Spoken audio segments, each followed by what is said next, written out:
اعوذ باللہ من الشیطان اللعین الرجیم بسم اللہ الرحمن الرحیم ان اللہ و ملائکۃ یصلون علی النبی یا ایھا الذین آمنوا صلوا علیہ وسلموا تسلیما اللہم صل علی محمد و آل محمد۔ بسم اللہ الرحمن الرحیم ایاک نعبد و ایاک نستعین۔ درود پڑھیے محمد آل محمد۔ اللہم صل علی محمد و آل محمد۔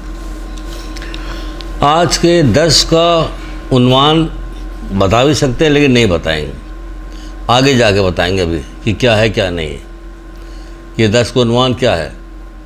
لیکن اتنا اہم ہے، اتنا ضروری کہ خود بھی پروردگار نے جتنی زیادہ اس کی اہمیت پر زور دیا ہے، تمام چیزوں سے زیادہ اس پر زور دیا کہ اور جتنا زور دیا گیا ہے اتنا ہی اس سے لوگ ناواقف ہیں اور لاپرواہ ہیں، اتنا ہی بلکہ اس سے بھی زیادہ لاپرواہ لوگ، کوئی مسئلہ نہیں، سب کام کرتے ہیں۔ مثلا تھوڑی سی تمہیدی گفتگو، اس کے بعد ہم یہ محمد آل محمد کے کلام سے اور اللہ کے کلام سے گفتگو آغاز کرتے ہیں، لیکن تھوڑی سی تمہیدی بات کہ پروردگار نے جب رکھا، سب سے پہلے کیا، اول نماز، دوم روزہ، حج، زکوٰۃ، سب کرتے سکھایا جاتا بچپنے سے ہم لوگوں سے۔ نماز 365 دن پڑھنا ہوگی، پورے سال میں 365 پڑھنی ہوگی، اور روزانہ 5 دفعہ نماز پڑھنی ہوگی۔ ہر نماز میں سورہ حمد پڑھنا ہوگا، اور سورہ حمد پڑھنا ہوگا تو پروردگار کیا کہہ رہا ہے کہ کتاب میں کیا کہتا ہے کہ جس کی نماز تمہیں بے حیائی و بری باتوں سے باز رکھتی ہے۔ 365 دن پڑھتا ہے آدمی، جو برائی وہ کر رہا ہوتا ہے، آپ اگر دیکھیے گا تو وہی برائی کر رہا ہوتا ہے، پوری زندگی کرتا ہے۔ 365 دن کا کیا، پوری زندگی کرتا ہے۔ داڑھی منڈی ہوئی تو منڈی ہوئی، بے پردہ عورت ہے بے پردہ عورت ہے، جھوٹ بول رہا تو جھوٹ، کوئی برائی جو اس نے ہے پکڑ لی ہے، جو اس کی عادت ہے، جو برائی کرتی، اس کو چھوڑے گا نہیں کوئی بندہ۔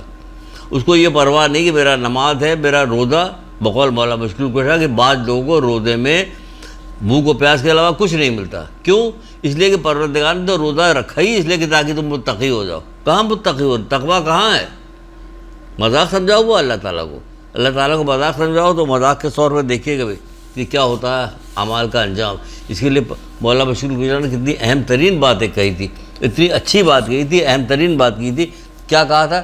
عمل کو قبول ہونے کو خود عمل کرنے سے زیادہ اہمیت دو، عمل کرنے سے زیادہ اہمیت دو قبول کرنے کو، کیونکہ عمل کر رہے ہو قبول ہی نہیں رہو، بیکار ہو نا، اٹھک بیٹھک کر رہے ہو، یا روزہ رکھ رہے ہو، یا حج پہ جا رہے ہو، یا دوسرا کوئی کام کر رہے ہو، لیکن کیا وہ قبولیت کے سارے راستے تم نے بند کیے ہیں، کاٹے ہوئے، یا تمہیں پتہ نہیں، یا کاٹے ہوئے یا پتہ ہی نہیں۔ تو نماز بھی ہو گیا، روزہ بھی ہو گیا، قرآن جیسے ہی شروع ہوتا ویسے ہی وہ کہتا متقین کے لیے ہدایت کی کتاب ہے۔ کس کے لیے؟ متقین کے لیے۔ متقی کون؟ جو اللہ سے ڈرتا ہے، اللہ سے ڈرتا ہے، متقین کے لیے ہدایت کی کتاب ہے۔ نماز بھی ہو گیا، روزہ بھی ہو گیا، حج، اللہ کو نہ تمہاری قربانی کا گوشت چاہیے نہ خون چاہیے، اس کو تمہارے دل کا تقویٰ چاہیے۔ اتنا دور تک جاتے ہیں آدمی، پیسہ خرچ کر کے، اتنی محنت کے ساتھ جان جوکھم ڈال کے جاتے ہیں، وہاں سے واپسی ہوتی تو یہ کہا جا رہا کہ نہ اسے قربانی کا گوشت چاہیے نہ خون چاہیے، دل کا تقویٰ چاہیے۔ تقویٰ کہاں ہے؟ گناہوں سے بچنا، کیا وہاں تک گناہ ہو رہا ہوتا، خانہ کعبہ میں گناہ کر رہے ہوتے، وہاں پہنچنے کے بعد گناہ کر رہے ہوتے لوگ۔ کتنا بھی کہا جاتا، علماء کتنا بتاتے، کتنا سمجھاتے، لیکن نہیں، بعض جگہ ویسے تو اس موضوع پہ بات ہی نہیں ہوتی، لیکن جب ہوتی ہے تو اس کو بھی نظر انداز کیا جاتا، کیونکہ بہت زور دے کے بات نہیں کہی گئی، کبھی سختی کے ساتھ نہیں کہا گیا اس بات کو۔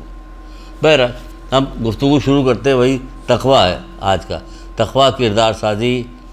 اس کے اوپر کچھ حدیثیں ہم نے جمع کی ہیں، اسی حدیث کی روشنی میں آپ سے گفتگو کریں گے۔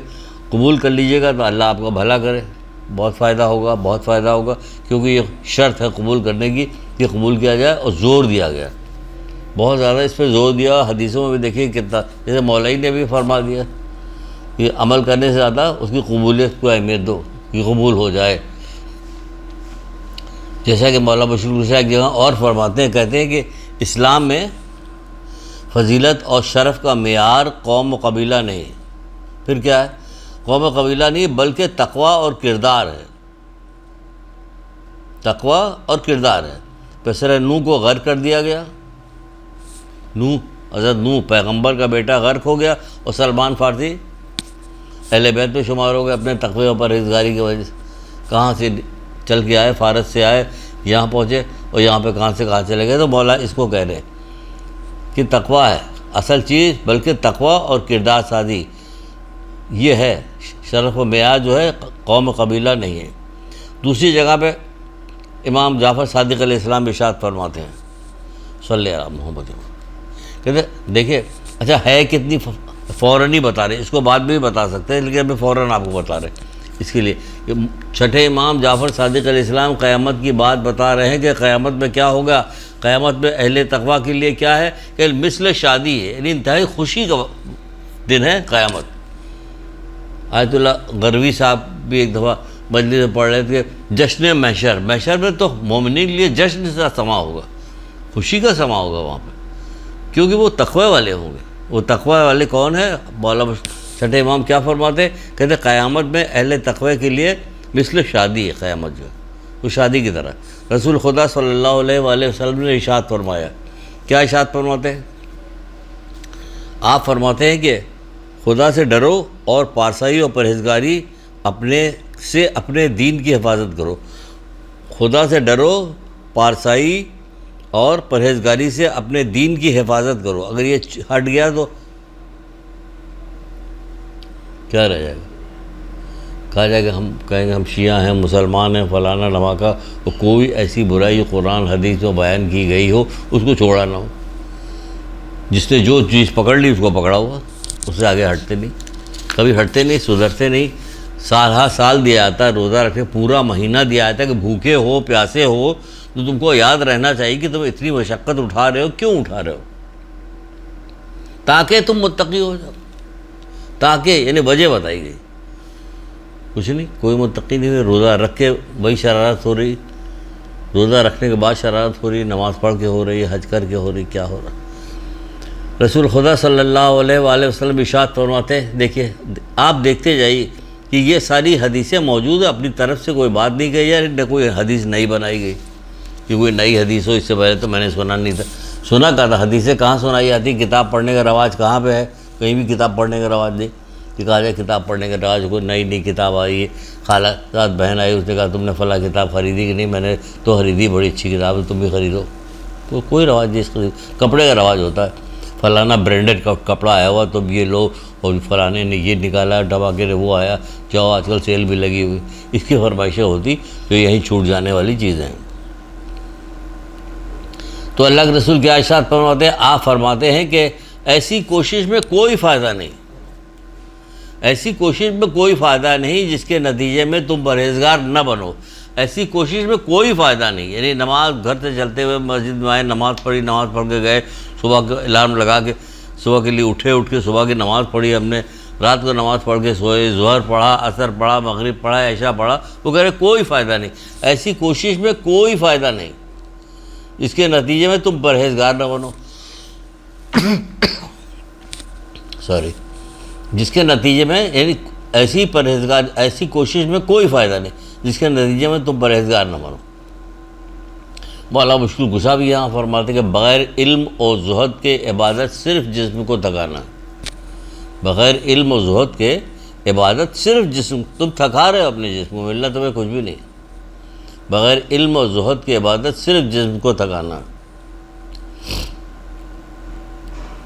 تو میری بہنوں، میری بچیوں، بزرگوں، خیال کیجئے اس بات کا کہ ہم وہاں آخرت میں جائیں گے تو ہمارے اعمال جب ہفت ہو چکے ہوں گے، کچھ بھی نہیں ہوگا، تو ہمیں فائدہ کیا ہوگا؟ ہم نے پوری زندگی نماز پڑھی، روزہ رکھا، سب کچھ کیا، لیکن اس کے باوجود بھی ہمیں کچھ نہیں مل رہا. اب کھڑے ہوئے انتظار میں کہ محمد علیہ محمد بخشش کروا دیں کسی طرح سے. ایک دن 50,000 سال کا ہوگا قیامت کا، تو چھوٹے موٹا ایک دن نہیں ہے. بقول حضرت زہرا کی کہ پھر کیا ہوگا؟ پھر تم کو دنیا میں بھی تم بھگتنا، برزخ میں بھی بھگتنا، پھر جہنم کے اول طبقے میں ڈالے جاؤ گے، پھر ہماری شفاعت سے جاؤ گے. کب میں تو پانچویں امام کا قول بھی ایک موجود ہے. پانچویں امام فرماتے ہیں کہ بہت سارے لوگ جنت سے نکالے جائیں گے تو وہ کوئلہ بن چکے ہوں گے. پھر ان کو جنتی دوزخ سے نکالے جائیں گے تو وہ کوئلہ بن چکے ہوں گے. پھر جنتی نہر سے ان کو نہلایا جائے گا، تب ان کا جسم مکمل ہوگا، پھر ہو جائیں گے. تو یہ چاہ رہے ہیں کہ محمد علیہ محمد اتنی دقت دی جائے گی، یا آپ ہمارا یہ کام کر دیا. وہ کہتے ہیں کہ ہمیں جو ہے وہ مت کرنا قیامت کے دن. ہمارے تو عمل ایسے ہو رہے کہ سب پریشان ہو گئے. اماں زہرا کھڑی ہوں گی کہ سب لوگ پہلے جنت میں چلے جائیں گے ہمارے شیعہ، تب ہم جائیں گے. تو یہ یہاں پہ یہ ہو رہا، یہ کیا جائے؟ ویسے تو محبت کا اظہار کیا جاتا، لیکن یہ نہیں کیا جاتا کہ ہم محبت کا اظہار کریں تو ایسے تو کریں بغیر علم و زہد کی عبادت، صرف جسم کو تھکانا ہے، اس کے علاوہ کچھ بھی نہیں. پانچویں امام محمد باقر علیہ السلام، تم پر خدا سے تقویٰ کرنا واجب ہے، اور اپنے دین میں کوشش کرو، اور جان لو کہ دین میں وہ کوشش مفید ہے جس کے ساتھ پرہیزگاری ہو. جان لو دین میں وہ کوشش مفید ہے کہ جس کے ساتھ پرہیزگاری ہو. دین میں وہ کوشش مفید ہے کہ جس کے ساتھ پرہیزگاری ہو. یہاں پرہیزگاری کا کہیں وجود بھی نہیں پایا جاتا کہ کوئی پرہیزگار ہے، وجود نہیں پایا جاتا، پرہیزگاری کا کوئی سوال ہی نہیں پیدا ہوتا. پھر مولا مشکل کشا ایک جگہ ارشاد فرماتا ہے کہ اہل تقویٰ کی کچھ علامتیں ہوتی جس سے وہ پہچانے جاتے ہیں. اہل تقویٰ کی کچھ علامت ہوتی ہے جس سے وہ پہچانے جاتے ہیں. پہلی علامت کیا بتائی؟ سچ بولتے ہیں، بولتے تو سچ بولتے ہیں، جھوٹ نہیں بولتے کبھی. اسی لیے اسلام میں تھوڑی سی جو بہت ہی واقعی انہوں نے کمر باندھی ہوئی کہ ہم سچ ہی بولیں گے، جھوٹ نہیں بولیں، کیونکہ جھوٹ کا نقصان جانتے ہیں. قبر میں بھی جھوٹ کا نقصان ہے، قبر میں بھی جھوٹ کا نقصان ہے، اور جو دوسری جگہ پہ جو نقصان ہو اپنی جگہ پہ، لیکن سب سے پہلے تو قبر ہی میں نقصان بھگتنا پڑے گا. جرخوری کا، جھوٹ کا، غیبت کا، سب کا نقصان وہیں بھگتنا پڑے گا قبر میں. تو جھوٹ سے بچتے ہیں تو وہ کیا کرتے ہیں کہ توریہ کرتے ہیں. کبھی کبھی بہت ساری ایسی چیزوں کو اس انداز میں بیان کرتے ہیں کہ وہ جھوٹ نہیں ہوتا، اور سامنے والے تک جو بات ہوتی ہے وہ. ایک کتاب ہم نے پڑھی تھی، ظاہر ہے کہ عروج سعادت نام کی کتاب، اس میں تو یہاں تک انہوں نے وہ ظاہر ہے کہ ملا احمد ناراقی کی کتاب ہے، اس قدر پرہیزگار متقی عالم، وہ کہتے ہیں کہ وہ کوئی آدمی اگر کسی آدمی سے بلا وجہ آپ کہاں جا رہے ہیں، کہہ رہا اگر اس کو نہیں بتانا چاہتا تھا وہ اور اس نے جھوٹ بول دیا، اس جھوٹ میں آپ بھی شامل ہو گئے کہ کیوں بلا وجہ اس سے پوچھا کہ آپ کہاں جا رہے ہیں. اس حد تک احتیاط کرنے کو بتائے گا کہ یہ احتیاط ہے کہ اس سے نہ پوچھو کہ آپ کہاں جا رہے ہیں. تو پہلا کیا بولتے ہیں؟ تو سچ بولتے ہیں. امانت اس کے مالک کو واپس کر دیتے ہیں، اس میں کوئی خیانت نہیں کرتے. وعدہ کرتے ہیں تو اسے پورا کرتے ہیں، وفا کرتے ہیں. خود پسندی اور بخل سے، خود پسند اور بخل نہیں ہوتے، نہ خود پسندی کرتے نہ بخیل ہوتے، یہ کام وہ نہیں کرتے. صلہ رحمی کرتے ہیں، اپنے سے کمزوروں پہ رحم کرتے ہیں. یہ سب متقی کی علامتیں بتائی جاتی ہیں، اپنے سے کمزور پہ رحم کرتے ہیں. اسی لیے بہت ساری جگہ پہ کہا گیا کہ تمہارے گھر کے افراد جو ہیں وہ تمہارے قیدی ہیں، بیوی بچے تو تمہارے قیدی ہیں، ان کے ساتھ رحم کا سلوک کرو.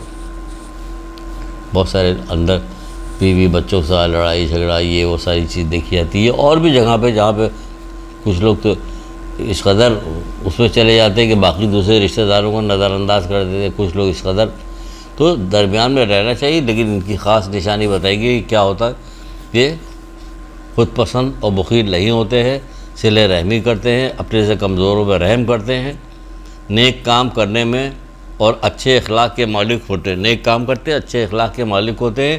اور سبحان اللہ، اور کیا کہتے ہیں کہ ان چیزوں کا علم زیادہ حاصل کرتے ہیں جس سے وہ خدا کا تقرب حاصل کریں. یعنی زیادہ علم حاصل کرتے ہیں تاکہ خدا کا تقرب حاصل ہو. جیسے مولا نے کہا نہیں، بغیر علم اور زہد کے عبادت صرف جسم کو تکانا ہے.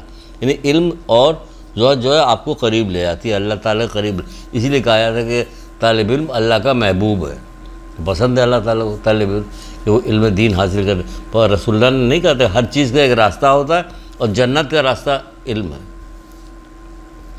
جنت کا راستہ علم ہے. آپ کو علم سے ہی پتہ چلے گا. آپ زبردستی اپنے آپ کو نہ اچھا کہیے، نہ ہم اپنے آپ کو زبردستی اچھا کہیں ہم بہت اچھے ہیں بہت نیک ہیں.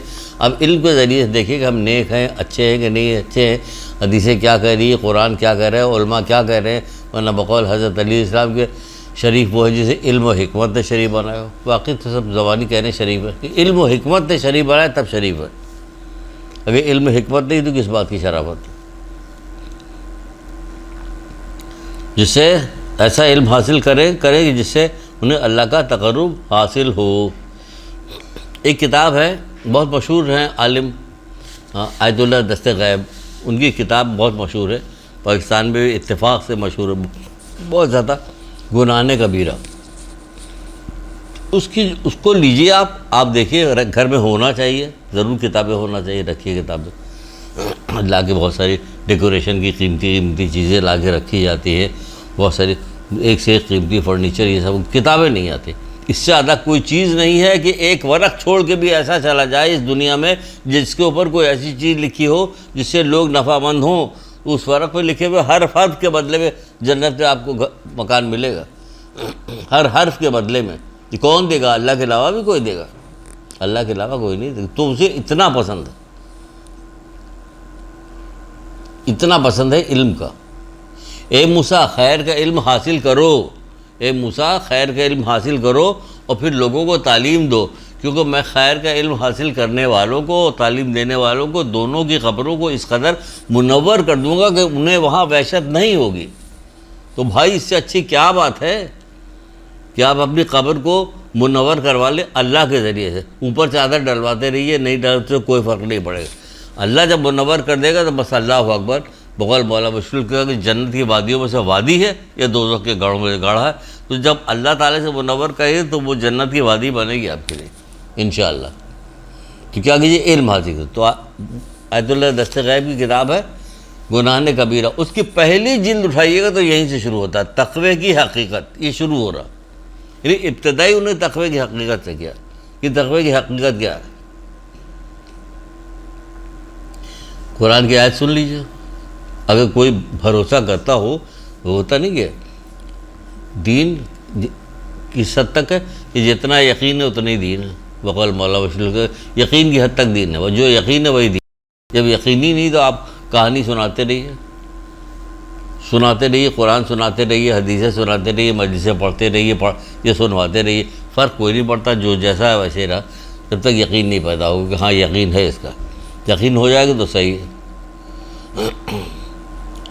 تو کیا کہا جا رہا ہے یہاں پہ دیکھیے، پہلی قرآن کی آیت ابتدائی میں فوراً پیش کرتے ہیں، خدا صرف پرہیزگاروں کے اعمال کو قبول کرتا ہے۔ سورہ مائدہ آیت کے نشان 27، سورہ مائدہ آیت کے نشان 27، دیکھ لی قرآن کہہ رہا، ایک آیت، ایک لائن، ایک لفظ کو جھٹلا نہیں سکتا کوئی۔ 72 کے 72 فرقوں میں سے سب اس بات پہ راضی ہے، عملاً طور پر چاہے کوئی کچھ نہ مانتا ہو، لیکن زبانی طور پر کہہ نہیں سکتا، ہمت نہیں اس کی کہہ دے، لیکن عمل تو کوئی نہیں کر رہے ہوتے، عملاً انکار کر رہے ہوتے، زبانی انکار نہیں کر سکتے۔ خدا صرف پرہیزگاروں کے ہی اعمال کو قبول کرتا ہے۔ جو بھی اعمال آپ کو ہوگا، جیسا کبھی کچھ اعمال آپ کو بتائے گئے، کچھ چیزیں بتائی گئی کہ جو بھی اعمال ہے کیا پرہیزگاروں کو قبول کرے گا اور کسی کو نہیں کرے گا۔ پھر رسول خدا صلی اللہ علیہ وآلہ وسلم کی ایک حدیث ہے، وہ عدت دائی نام کی کتاب ہے، فہد ہلی صاحب کی لکھی ہوئی ہے، علامہ فہد ہلی کی۔ رسول اللہ فرماتے کیا، دعا کے استجابت یعنی دعا کے قبول ہونے کے لیے پرہیزگار شخص سے مختصر دعا اس طرح کافی ہے کہ جس طرح کھانے کو خوش ذائقہ بنانے کے لیے نمک کافی ہوتا ہے۔ دعا کے استجابت یعنی قبول ہونے کے لیے پرہیزگار شخص سے مختصر سی دعا اس طرح کافی ہے کہ جس طرح کھانے کو خوش ذائقہ بنانے کے لیے نمک کافی ہوتا ہے، اتنا کافی ہے۔ کس چیز کے لیے؟ دعا کے لیے۔ چھٹے ماہ کے پاس آیا ایک بندہ، آگے کہنے لگا، مولا میں دعا کرتا ہوں، میری دعائیں قبول نہیں کرتی۔ بولا کیا جواب دے؟ یہی جواب ہے کہ تم جس سے دعا کرتے ہو، جس سے مانگتے ہو، اس سے ڈرتے نہیں، یعنی تم اس کا گناہ بھی کیے جا رہے، دعا بھی مانگے جا رہے، اسے جس سے مانگتے ہو اس سے ڈرتے نہیں، واقعی نہیں ڈرتے۔ لوگ سمجھتے کہ ڈرنا جیسے جلاد ابا سے ڈرنا ہے یا کوئی ظالم سے ڈرنا، ڈاکو سے ڈرنا، اللہ سے ڈرنا وہ ڈرنا تھوڑی ہے۔ اللہ سے ڈرنا تو وہ ڈرنا ہے کہ اس کو کہا گیا کہ خوش نصیب ہے وہ شخص جو اللہ سے ڈرتا ہے، اس کو خوش نصیبی کے طور پہ لیا گیا، یہ اللہ سے ڈرتا ہے، خوش نصیب ہے۔ ایک میں نے 10 لیا تھا، اس کا نام کو ابتدائی کیا تھا، آج خوش نصیب لوگوں کی گفتگو ہونے جا رہی ہے، یعنی جو اللہ سے ڈرتے ہیں ان کی گفتگو ہونے جا رہی ہے، خوش نصیب ہے۔ محمد آل محمد بغیر کسی قصور کے کہ وہ معصوم تھے، اس کے باوجود جب وضو کرتے تھے، نماز پڑھنے کے لیے جاتے تھے تو زد ہو جاتی تھی، حالت بدل جاتی ہے خوف خدا کی وجہ سے کہ جو عظمت و بزرگی وہ رکھتا ہے، ہم سب کچھ کوشش کر رہے ہیں لیکن اس کے عظمت و بزرگی کے مقابلے میں کچھ نہیں ہو رہا، اس لیے وہ ڈر رہے ہوتے ہیں، یہ جو بھی مسئلہ ہو۔ تو یہ کہا جاتا ہے کہ تم جس سے مانگتے ہو نا اس سے ڈرتے نہیں ہو، تو مطلب یہ کہ ڈرو، خوف خدا یعنی پرہیزگاری اختیار کرو، پھر مانگو، ملے گا انشاءاللہ، پھر ملے گا تم کو۔ گناہ اچھے اعمال کو ضائع کر دیتا، ایک جگہ پہ لکھا ہوا ہے ہیڈنگ کے طور پہ کہ گناہ کیا کام کرتا کہ اچھے اعمال کو ضائع کر دیتا۔ کیسے ضائع کر دیتا؟ سنیے کس طرح ضائع کر دیتا، ضائع کر رہا ہے، گناہ اچھے اعمال کو ضائع کر دیتا۔ لقمہ حرام کا کھانا، لقمہ حرام کا نہ کھانا، کھانا اور نہ کھانا، یعنی ہر روز ایک فرشتہ آواز دے کے کہتا ہے، بیت المقدس سے آواز دیتا ہے کہ حرام کھانے والوں دعا کی قبولیت کا انتظار نہ کرو، انتظار مت کرو کہ دعا تمہاری قبول ہو جائے۔ ان لوگوں کی دعا کی فکر میں مت لگیے گا، کافروں کے بچے بھی اچھے ہو جاتے ہیں، دعا کرتے ہیں بھگوان اچھے، وہ سب خدا کی قدرت ہے، وہ رحمان الرحیم ہے۔ بسم اللہ الرحمن الرحیم، الحمدللہ رب العالمین الرحمن الرحیم مالک یوم الدین الحمدللہ رب العالمین، پورے زمانے کا رب ہے وہ۔ تو اپنی مصلحت کے تحت ہوا میں آکسیجن ہے تو کافر کو بھی لے رہا، کافر بھی آکسیجن لے رہا، دھوپ لے رہا، بارش لے رہا، فائدہ، اس فائدے کی طرف مت جائیے، آپ اپنے فائدے کی طرف آئیے کہ جو مومن کو جو فائدہ ہوگا وہ کیا فائدہ، اس کو دنیا میں بھی فائدہ ملے گا، آخرت میں بھی فائدہ ملے گا۔ کبھی تو آپ کے یہاں دعا منگوائی جاتی ہے نا، ربنا آتنا فی الدنیا حسنۃ وفی الآخرۃ حسنۃ وقنا عذاب النار، دنیا میں بھی چاہیے، آخرت میں چاہیے، دوزخ کی آگ سے بچنا چاہیے۔ ان کو کہا دوزخ کی آگ سے بچنے کی ہے امید، ان کو نہیں ہے، تو بہرحال کہا جا رہا ہے کہ لقمہ حرام نہ کھانا اللہ تعالیٰ کے نزدیک اس کی خوشنودگی کے لیے 2000 رکعت مستحب نماز پڑھنے سے زیادہ بہتر ہے، 2000 مستحب نماز پڑھنے سے زیادہ بہتر ہے لقمہ حرام کا نہ کھانا۔ لقمہ حرام کے نہ کھانے میں آپ کو یہ نہیں کہا جا رہا آپ رشوت لے کہ پولیس میں ہو، کسی اور ڈپارٹمنٹ ایسی جگہ جہاں رشوت دی جاتی وہ سب اپنی جگہ، لیکن خمس کا نہ نکالنا، اس کے بارے میں کیا کہیے گا؟ وہ کھایا جا رہا، آپ کیا کھا رہے ہیں، کوئی کتنا برا کام ہے کہ خمس کا نکالنا، کسی کا حق مار دیا آپ نے، اس میں تو حق بھی مارا جا رہا ہے، حرام تو وہ حرام ہو رہا، اس کو کھایا بھی جا رہا، اور مطمئن بھی، کوئی پوچھ گچھ نہیں، کیا خوف نہیں آ رہا ہے کہ تم چند پیسے کھا کے، چند روپے کھا کے کون سا عیش کر لو گے؟ تمہاری جو دعائیں نہیں قبول ہوں گی اس کے بارے میں کیا خیال؟ پھر پریشان ہوگے تو اس پریشانی سے بہتر یہ نہیں کہ تم اپنا حق نکال کے دو، حق ائمہ کا حق نکال کے دو، خم سے نکالو اپنا۔ پھر امام جعفر صادق علیہ السلام ارشاد فرماتے ہیں کہ 1 درہم اس کے مالک کو واپس کر دینا خداوند عالم کے نزدیک 70 مقبول حج کے برابر ہے۔ 1 درہم اس کے مالک کو واپس کر دینا خدا کے نزدیک کیا ہے؟ 70 مقبول حج، 70 مقبول حج کے برابر، 70 مقبول حج کے برابر ہے۔ 1 درہم واپس کر دے، آپ مت غضب کرو کسی کے لو زبردستی، اچھے اعمال کو بجا لانے کی کوشش زیادہ سے زیادہ کرو، اگر نیک اعمال نہ بجا لا سکو تو کم سے کم نافرمانی خدا تو نہ کرو، نافرمانی تو نہ کرو، یعنی گناہ تو نہ کرو، گناہ نہ کرو، گناہ کرنے سے اپنے آپ کو بچاؤ۔ بہت سارے لوگ بہت ساری باتیں رسول اللہ کے زمانے میں کہتے تھے، سلمان فارسی کی بھی ایک روایت ہے، ایک اور قریش کا بندہ تھا، اس کی بھی ایک روایت ہے، جب رسول اللہ نے یہ کہا تھا کہ جب کوئی بندہ سبحان اللہ کہتا ہے تو خداوند عالم اس کے لیے بہشت میں ایک درخت لگاتا ہے۔ جب کوئی بندہ سبحان اللہ کہتا ہے، جسے ہمارے یہاں مجلسوں میں بہت واہ واہ واہ واہ واہ واہ واہ واہ، بہت اچھی بات کہ سبحان اللہ کہو تاکہ تمہارے نام آیا میں اضافہ ہو، جنت تمہارے لیے ایک درخت بنے، یہ والی رواج ڈالو، سبحان اللہ کی رواج، سبحان اللہ، ماشاء اللہ، اللہ اکبر، کیا کہنے، ماشاء اللہ ماشاء اللہ، اس کا ثواب ملے گا۔ یہ کون سے رواج ڈال دیا گیا ہے؟ لکھنؤ اور دلی کے شاعروں نے مشاعرہ جو ہوتا ہے واہ واہ واہ واہ سبحان اللہ کو. تو آپ فرماتے ہیں رسول اللہ اگر کوئی سبحان اللہ کہے تو خداوند عالم اس کے لیے بہشت میں ایک درخت لگاتا ہے. یہ سن کے قریش کا ایک بندہ کھڑا ہوا کہنے لگا کہ عرض کرنے لگا اللہ کے رسول پھر ہمارے لیے تو جنت میں بہت سارے درخت ہوں گے. یعنی اس نے بہت سا کہا ہوگا سبحان اللہ کا بہت سارے درخت ہوں گے. تو رسول خدا صلی اللہ علیہ وآلہ وسلم فرمائے کہ ہاں لیکن اس چیز سے ڈرو کہ تم اس کو یہاں سے آگ نہ بھیجو کہ جس سے وہ جل جائے. آگ نہ بھیجو یہاں سے. کیا ہوتا آگ نہ بھیجو؟ ایسا نہ کہ آگ بھیجو جس کی وجہ سے وہ سب خاکسار ہو جائے. پھر پوچھا گیا کیا تفصیل بتائی اس کی. جب تم کو گناہ کرتے ہو تو ایک شعلہ جاتا اس باغ کو جلا دیتا. تو وہی کہہ رہے ہیں کہ اس کو بشرطے کہ تم اسے جلا نہ دو، بشرطے کہ تم اس کو جلا نہ دو. بنا تو لیا.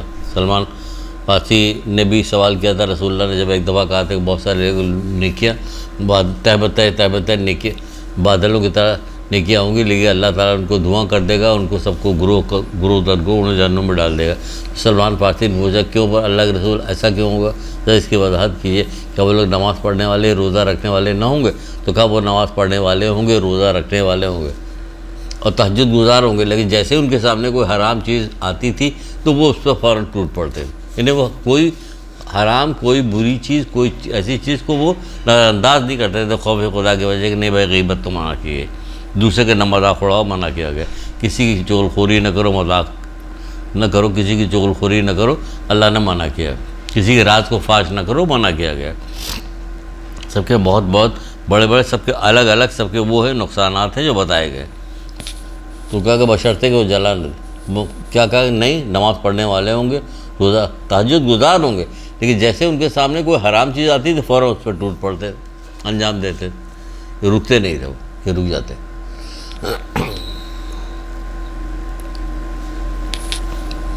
جو تزکیہ نفس اختیار کرتا ہے وہ تقویٰ اور تزکیہ نفس، یہ تقویٰ تزکیہ نفس کرنا چاہیے. جیسے ساتویں امام موسیٰ کاظم علیہ السلام نے ارشاد فرمایا کہ روز آپ آنا اپنا محاسبہ کرو، روز آنا. بھائی کیوں کرے؟ کہ وہ ہماری زندگی کو دشوار بنانا چاہتے ہیں؟ نہیں، ہماری آخرت کو آسان بنانا چاہتے ہیں. زندگی دشوار نہیں ہوتا تو ایسے بھی ہو جاتی.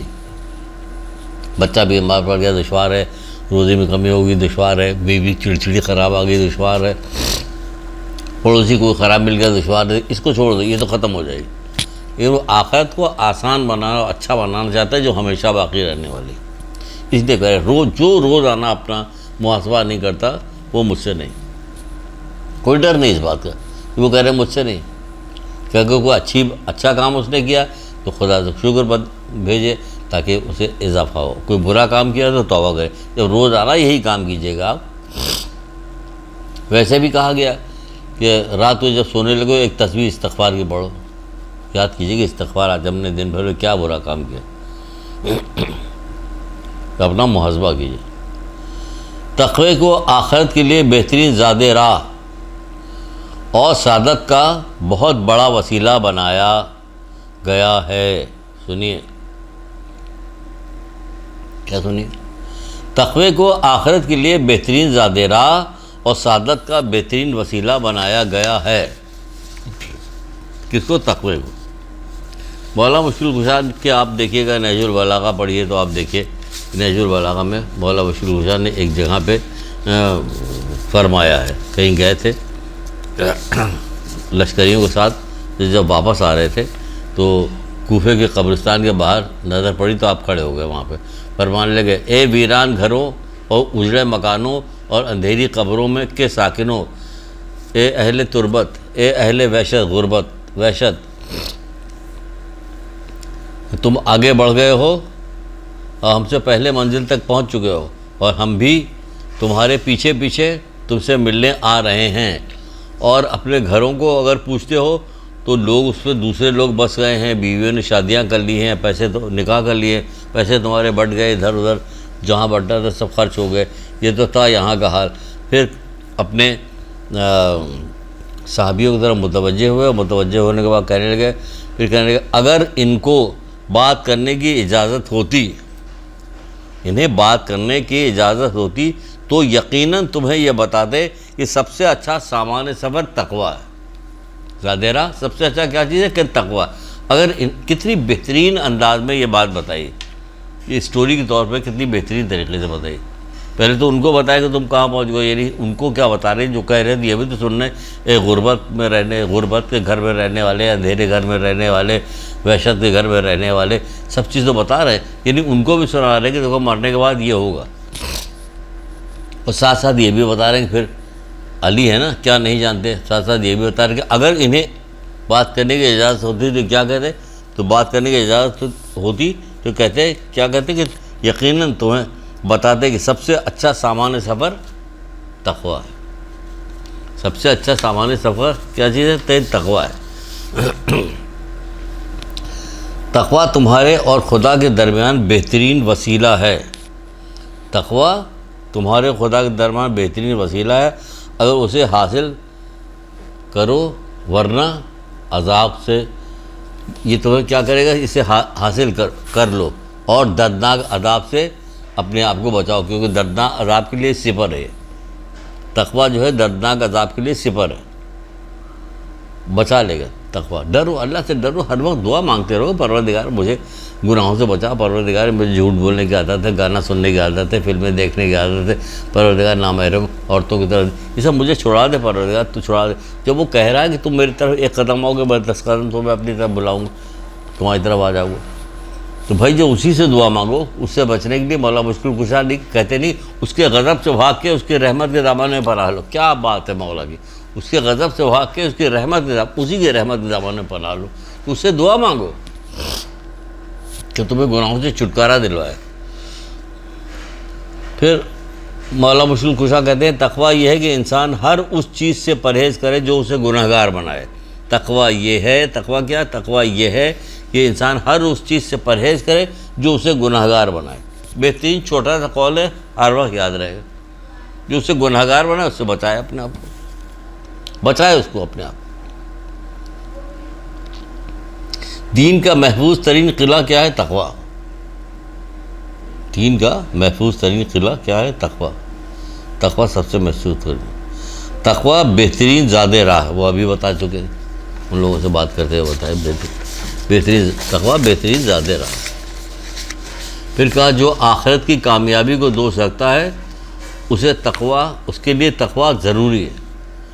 جو آخرت کی کامیابی کو دوست رکھتا ہے اس کے لیے تقوی ضروری ہے. کون نہیں رکھتا دوست، سب رکھتے ہیں دوست. تو تقوی اختیار کیجیے، تو تقوی اختیار کیجیے. پرہیزگار متقین کی 3 علامتیں ایک جگہ اور بھی بتائی، مولا مشکل کشا نے ہی بتائی. کیا بتائی، اخلاص، یعنی عمل جو کرتا ہے خلوص سے کرتا ہے، اللہ کے لیے کرتا ہے. یہ اخلاص اللہ کے لیے عمل کرتا ہے. مختصر امیدیں بہت مختصر ہوتی ہیں اس کی. دنیا میں رہنے ہی کتنے دن، کیوں لمبی لمبی امیدیں بنائیں. اربوں روپیہ چھوڑ کے مر گئے، بڑا مکان چھوڑ کے، بڑا مکان دے کے ہیبت آتی کبھی کبھی، جو چھوڑ جائیں گے ہم. ڈیفینس وغیرہ میں بہت سارے مکان اتنے بڑے ہیں کہ ان کو دیکھ کے ڈر لگنے لگتا ہے، وحشت سی ہونے لگتی ہے. اخلاص مختصر امید ہوتی ہے، مہلت کو غنیمت جانتا ہے. جتنا مہلت، جتنے دن زندہ، ہر آنے والے نئے دن کو وہ غنیمت سمجھتا ہے. کہتے ہیں پروردگار اچھے سے اچھا کام ہو جائے، صبح کی ابتدائی بسم اللہ اور درود سے کیجیے، اچھے کام سے، نماز سے، کیونکہ آج کا دن یہ ہے ہمارا، یہ نیکیوں میں اچھائیوں میں گزر جائے. ایک جگہ پہ ایک بہت اچھی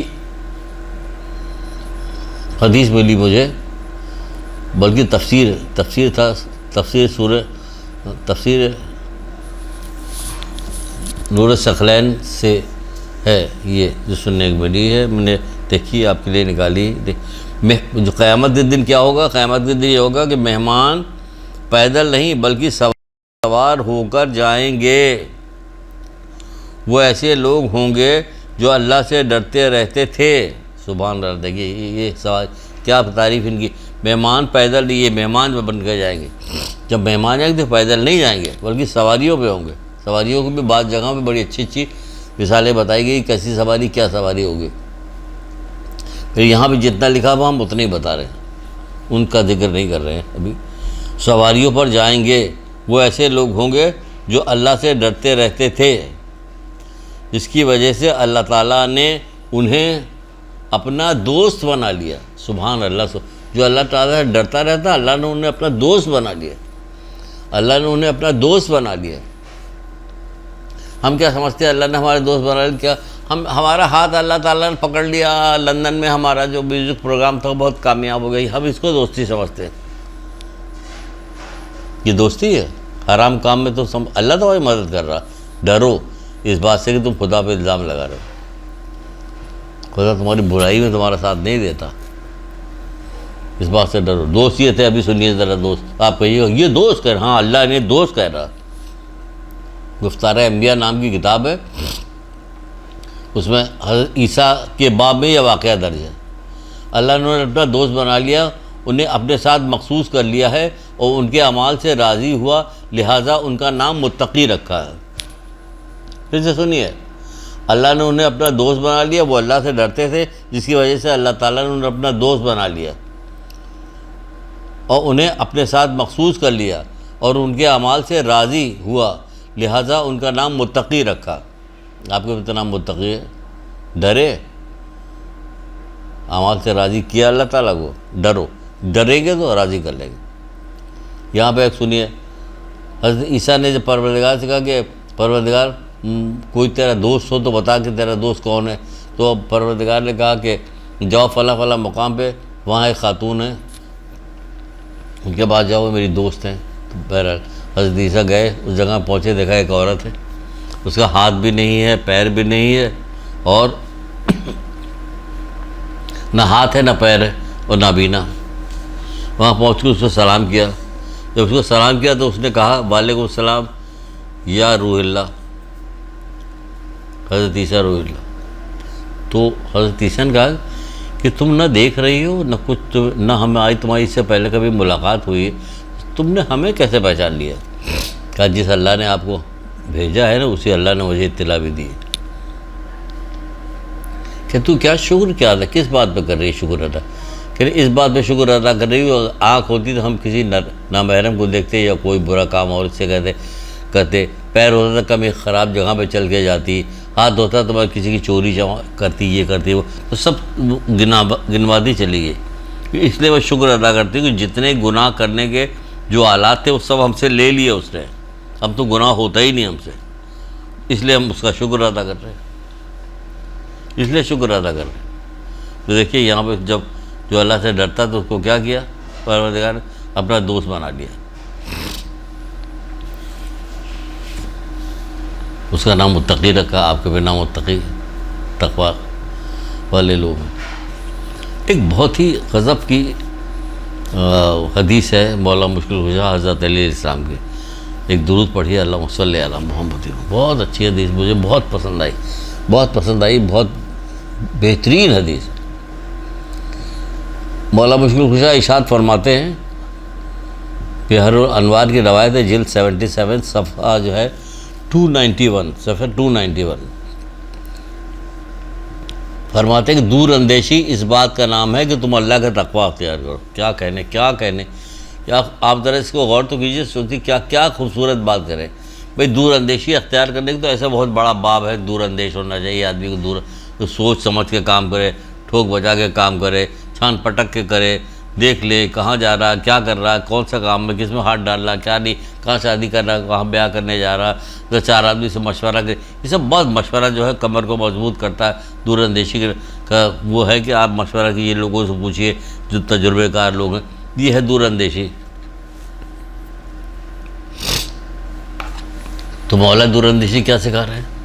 مولا دور اندیشی سکھا رہے ہیں کہ دور اندیشی اس بات کا نام ہے کہ تم خدا کا تقویٰ اختیار کرو اور گناہوں سے بچاؤ، اپنے آپ کو گناہوں سے بچاؤ، تقویٰ اختیار کرو اور گناہوں سے بچاؤ۔ اس چیز کا نام ہے کہ تم خدا کی رحمت سے دھوکہ نہ کھاؤ، گناہوں سے بچاؤ اپنے بات کو، تو اس بات کا نام ہے کہ تم خدا کی رحمت سے دھوکہ نہ کھاؤ۔ یہ کیا ہے؟ دور اندیشی، خدا کی رحمت سے دھوکہ نہ کھائے۔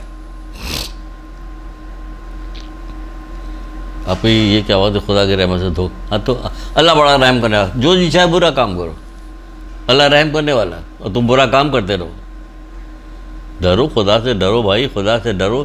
چھٹے امام کے پاس بھی ایک بندہ آیا تھا، آ کے اس نے یہی کہا تھا، ان کے ایک صحابیوں میں سے، اس نے یہی کہا تھا، پوچھا کہ آپ کے بعض چاہنے والے ہیں وہ گناہ بھی کرتے ہیں اور اس کے بعد کہتے ہیں کہ خدا سے رحم و کرم کا امیدوار ہوں۔ خدا سے رحم و کرم کا یعنی خدا رحم کرنے والا، خدا سے رحم کرم کا امیدوار۔ امام نے کہا قطعاً جھوٹے ہیں وہ لوگ، ہمارے چاہنے والے نہیں ہیں، تو جھوٹے قطعاً ہمارے چاہنے والے نہیں، قطعاً ہمارے چاہنے والے نہیں ہیں۔ کیونکہ بلکہ یہ لوگ خواہشات نفس کے اسیر ہیں، کیونکہ جس چیز سے آدمی جو ہے جس چیز سے خواہش رکھتا ہے اس کے لیے کوشش کرتا ہے، جسے ڈرتا ہے اسے بھاگتا ہے۔ یہ ڈر رہے ہو نا تو بھاگے گا آدمی، اس لیے ہمارے چاہنے والے نہیں ہیں۔ تو آپ چاہنے والے اگر امام کے بننا چاہتے ہیں تو آپ کو متقی بننا پڑے گا، اور یہ کہنے سے کام نہیں چلے گا کہ اللہ معاف کرے گا، اللہ رحم کرے گا ہمارے اوپر، اللہ رحم اسی طرح رحم کرتا رہے گا آپ کو۔ اللہ رحم تو کرنے والا ہے، اس میں کوئی شک نہیں کہ رحم کرنے والا ہے، لیکن کیا رحم کرنے والا ہے، لیکن ساتھ ساتھ یہ بھی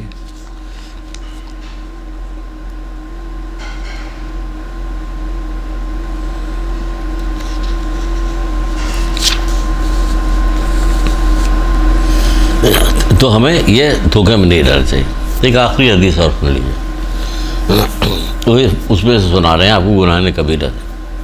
حضرت عیسیٰ کہیں جا رہے، حضرت موسیٰ کہیں جا رہے ہیں، حضرت موسیٰ کہیں جا رہے تھے، راستے میں دیکھا کہ ایک آدمی سجدے میں دعا مانگ رہا،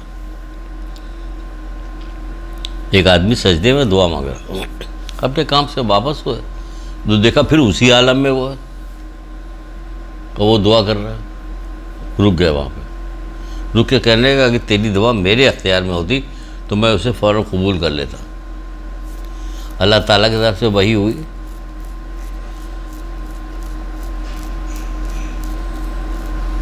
اللہ تعالیٰ کی طرف سے وحی ہوئی، کیا وحی ہوئی؟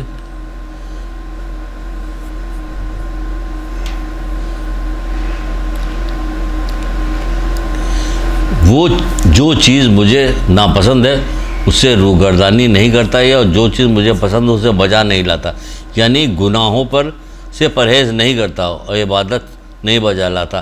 تو اس لیے اگر یہ اس کی گردن کٹ کے دور بھی جا گرے تب بھی میں اس کی دعا قبول نہیں کروں، اس کی گردن کٹ کے دور جا گرے تب بھی میں دعا قبول نہیں کروں، کیونکہ یہ کرتا ہے جو چیز مجھے پسند ہے اسے نہیں بجا لاتا، یعنی اور گناہوں سے پرہیز نہیں کرتا، گناہوں سے پرہیز نہیں کرتا، عبادت نہیں بجا لاتا، اس لیے یہ کچھ بھی کر لے میں اس کی دعا قبول نہیں کروں۔ ہمارے یہاں بھی یہی ہوتا ہے کہ بہت ساری دعائیں ہمارے یہاں قبول نہیں ہوتی، لیکن کیا ہوگا، آپ مومن ہیں، پرہیزگار ہیں، دعا کرتے رہیے، اس کے باوجود بھی اگر آپ کی دعا قبول نہیں ہوتی گھبرائیے مت، کیونکہ بعض لوگ قیامت کے دن ایسے ہوں گے جو نعمتیں لیتے لیتے لیتے لیتے تھک جائیں گے، نعمتیں لیتے لیتے لیتے تھک جائیں گے، جنت کی نعمتیں لیتے لیتے تھک جائیں گے، اس کے بعد جو اچانک ان کی نظر دوسری طرف اوپر کی طرف پڑے گی کہ پروردگار یہ کون لوگ ہیں، یہ تو ہمارے ساتھ تھے، ان کا مقام اتنا اوپر کیوں ہوا؟ تو کہا جائے گا یہ دنیا میں جائز دعائیں جو کرتے تھے وہ قبول نہیں ہوتی، یہ اس کا صلہ ہے جو ان کو دیا جا رہا ہے۔ تو وہ کہیں گے کاش میری دنیا میں کوئی بھی دعا قبول نہ ہوئی ہوتی، کاش میری دنیا میں کوئی بھی دعا قبول نہ ہوئی ہوتی۔ ایک درود پڑھیے محمد علیہ۔